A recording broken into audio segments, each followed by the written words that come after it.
All right. I'm glad we have that new indoor facility. Wasn't expecting snow when I woke up early this morning at 5 a.m. Saw it out there. So we had a good practice, and Timmy Lynott, he gets operated on tomorrow on his Achilles.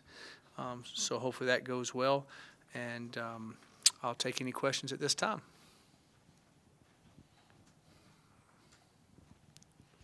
Mike, when you watch film of USC, obviously we know how they recruit and the athletes they get there. Does their athleticism pop on film when you watch it? They're very athletic, and there's a lot of athletic guys in the Pac-12 too. Every team has guys that pop and do things, but they're the quarterback pops out with his athleticism.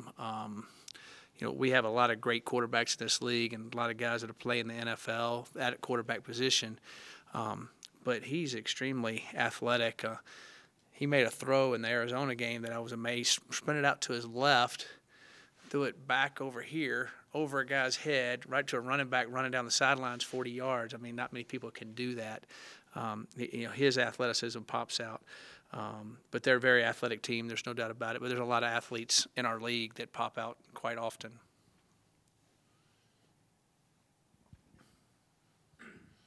Mike, I'm sure for a lot of these 21 seniors, they were hoping for a better overall record at this point in the season. But when you assess their role and sort of the rise of this program, and especially the turning point last year, the juniors last year, seniors, just kind of assess their role and what they did for this group.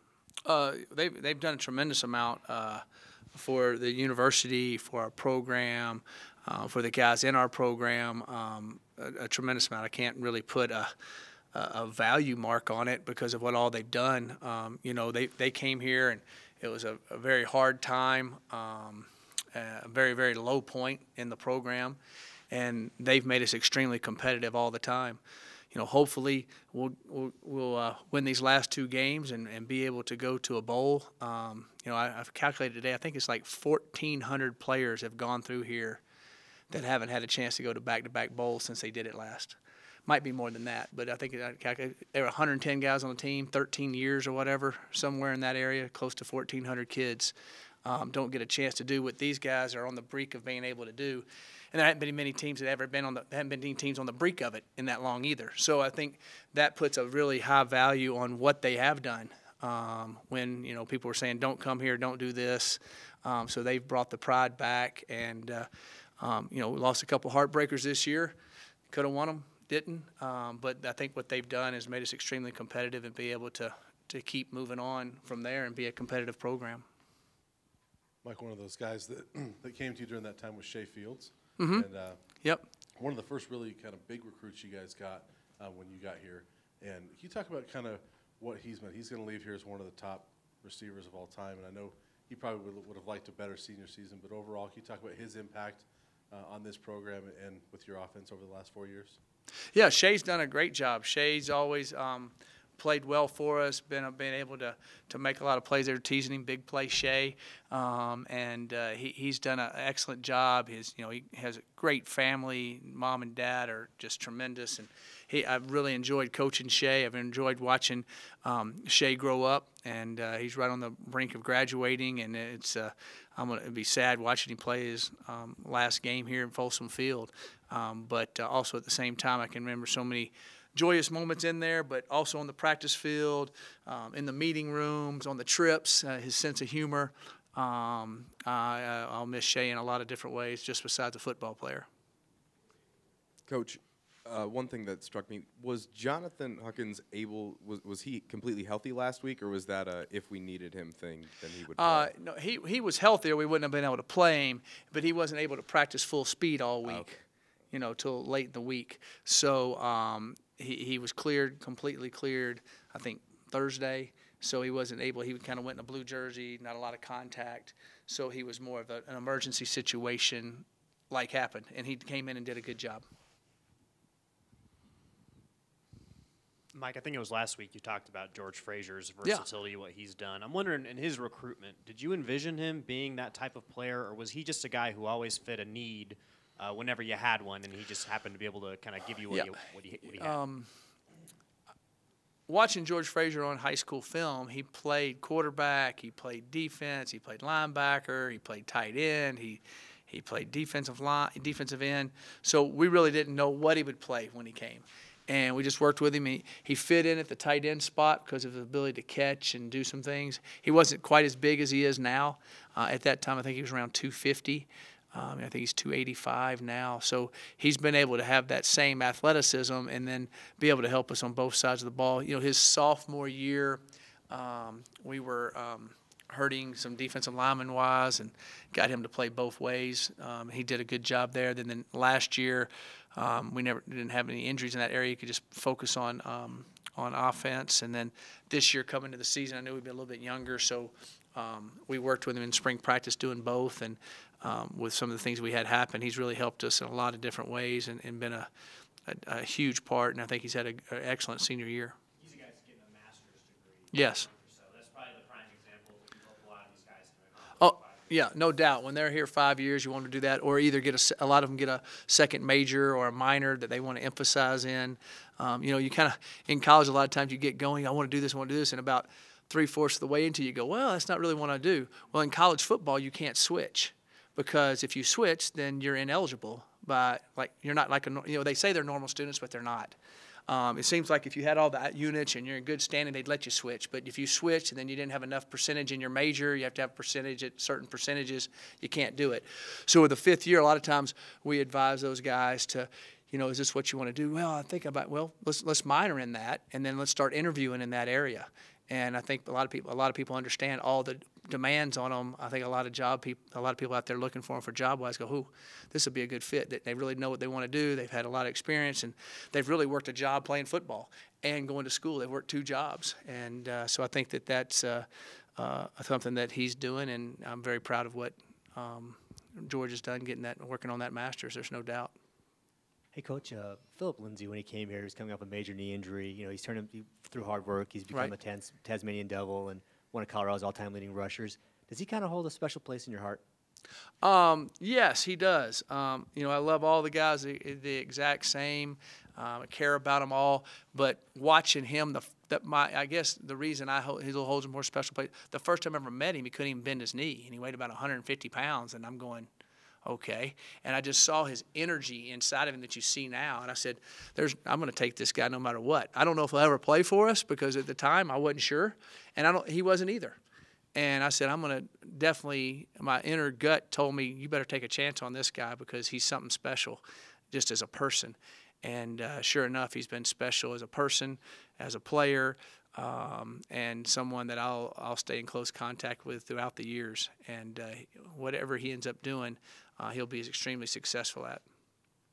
Quick follow-up to that. Would you ever see coaching in his future? I don't know.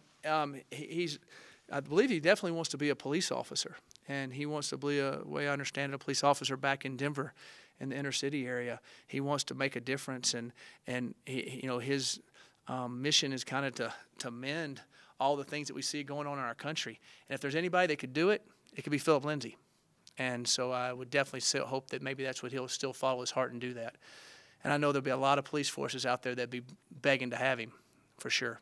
And he'd be great for our country, he'd be great for our state, and great for the city of Denver. Coach, the other thing I was going to ask you about was Chidera. What does Chitty mean to this team, and what is your relationship with him, being as if, you know, he was a senior when you first got here? I wonder how that has developed. Chidera, it was a dream. Yeah. It's been awesome. You know, he's helping us a tremendous amount as a graduate assistant, and when I came here, he played really, really well for us. I still have the picture in my house of the play he made against Colorado State when he rushed the quarterback and then he sprinted after the guy. And we've been talking about that, and we work a strip drill every day, and he strips it just like he's supposed to, and their running back fumbles it, and Henderson picks it up and runs for that was the game-changing play. I see it every single day, and it epitomized someone coming in and embracing us. And then what was great was him wanting to come back and be a coach here and get into coaching and be a part of who we are and what we do. I admire his work ethic. I admire the person he is and his love for CU. And then I also am very, very honored that he thinks that much of me, that he wanted to come back, be a part of the program, and the way he bought in, he started that whole ability to believe in what we're doing, and his attitude, and passed on down to those guys that were freshmen that year and the guys that are seniors now too that were part of that. He was a big part of that. He really was. Mike, when you go into a place like California and recruit, would a win against a team like USC help in that endeavor? I don't know if the question is, are all wins equal? Does a win versus USC mean a little more because it might resonate more like on the recruiting trail? All wins are important. You're exactly correct. But again, a win against USC in that recruiting mecca, it's a fertile recruiting ground. I definitely think would carry a little bit more weight. There's no doubt about it. It would in that area. So, and that's one of our big recruiting areas.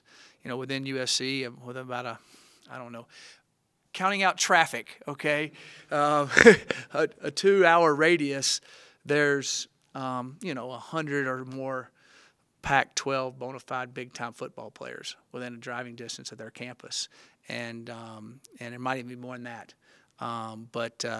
So yes, it would make a big difference for us. It would help us. While we're on recruiting, with the first ever December signing date, 6 weeks from tomorrow, is it drastically changing the November for the coaching staff? It's changed the season for the coaching staff. We have a lot more official visits during the season. It's definitely sped it up a lot more, you're also there's a lot of things that sped up, but definitely has made it a little bit more frantic, a little bit more pressing as far as during the season than it has in the past.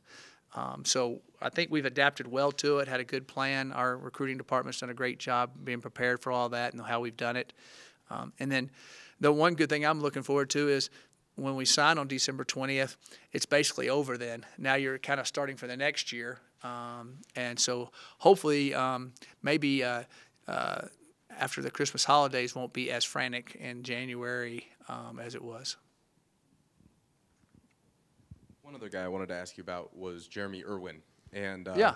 your thoughts on him not being here next year. Yeah, Jeremy's the only guy that was here before I came and is still here. He is what all he's been through, his work ethic, his fight, his tenacity. He's really, what you would epitomize if you said a tough football player. He's a tough football player, and he's gonna have a chance to play at the next level, and I wish him the best there. He's going to leave here with 8 degrees. No, he's going to leave here with 1 degree, and he's working on a minor and doing all that. And he's just been a rock-solid guy for us, and it's been a lot of fun coaching him and getting to see him grow up. And, of course, when he had his brother Sean here, it was really neat. And I saw Sean at church Sunday, and we were talking about the games. And it's just it's been a lot of fun with Jeremy, and I'm definitely going to miss him and his toughness that he brings to our football team. Anything else for Coach? Thank you, guys. Appreciate it.